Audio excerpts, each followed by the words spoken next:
it is a really interesting company and they're doing some really innovative stuff, not just on the tech side. I think one of the most interesting projects they put into place, and this ties in some of the optionality stuff I was talking about, is so they moved to essentially like having business units. So one of the big challenges the founders faced, and I think this is true in a lot of engineering departments, is everyone was going, we want more autonomy. We want to be able to make decisions ourselves. We want to like work as these like small, product or value stream teams. And the founders were kind of like, we're kind of up for that. Obviously, founders tend to be like pretty resistant to give up control of stuff. But what they found is when they tried it in the past, like subcultures and cliques formed and it caused more problems than it was worth, right? So it kind of reverted back the other way and it was like, no, essentially like we're going to tell you what to do, you build it, like, etc. Right? And so how do you square this circle, allowing people to kind of innovate and come up with their own stuff, but also keep them mission focused and essentially focused on like delivering value to the company, making money. And this isn't a common idea. This is a common idea in other industries, but I'd never heard of this before in the tech context, which is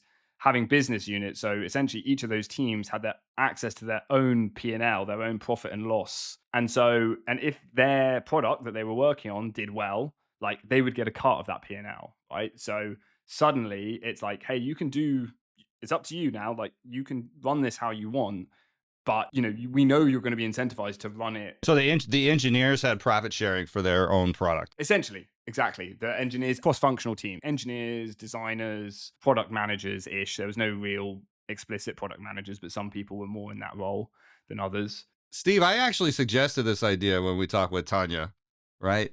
I actually was like, why don't we compensate people like this at the engineering level? And this makes total sense to me. I don't know why this isn't more common. It feels so obvious. It's an instant prioritizer. Well, I said it in the context of commissions, but I was like, maybe engineers should get commissions the way a sales rep, different percentage rates and everything. But, same idea, profit sharing, same idea. Chad, then every app would have ads. Oh, you want to look at your bank statement? Here's this ad. But then people wouldn't use the product, and so that's a delicate balance.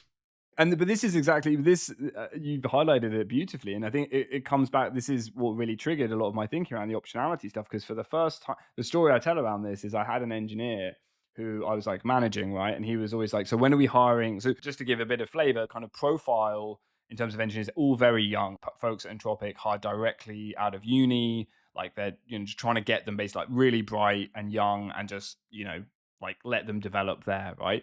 And so I was at the ripe old age of whatever, like 34, like the oldest engineer there. And so suddenly, and so they were going, when are we hiring the seniors, right? When are we hiring these senior engineers to come in and, and teach us and tell us how to do it properly and stuff like that. And now one part of this is the founders didn't necessarily want to do that because they'd had experience of bringing seniors in. And as I said, there's this kind of, this is the way to do it. No, it isn't. Fight. But there was also an element I was saying, like, look, you're doing it, building this stuff, right? Sometimes it's janky, sometimes you're making stupid errors, whatever. But for me, like the definition of what, a senior versus a junior is how many times have you failed? Like that's how many, if you're playing in a sandbox and everyone's kind of, your growth may be kind of safe, but it's much narrower. So like you're doing it and you're growing way quicker than you would if you actually had a senior here. And so all this to say, this was a back and forth. When are we going to hire them? When are we going to hire them? And then he got put in charge of one of these business units, right?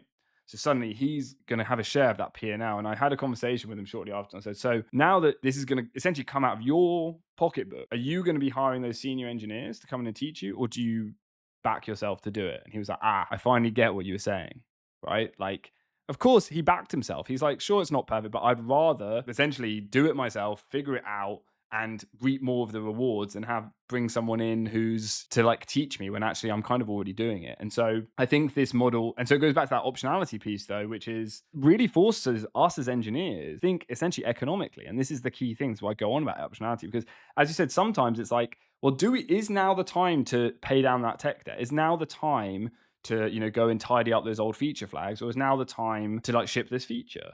And sometimes it is time to go and tidy it up, right? I'm not saying I think that maturity to go, instead of having this battle with the business, where the business is like, we need a feature today. And we're like, no, we've got to refactor this stuff. And it's like actually forcing engineers to be in that mindset of where do I make this trade-off rather than just being stuck in it's always got to be like done the right way, I think is really valuable. And actually, I think this goes back to like how, engineers of the future with all this AI stuff, you might be able to get dev in to go off and do all this stuff. But ultimately, at some point, this stuff still costs, right?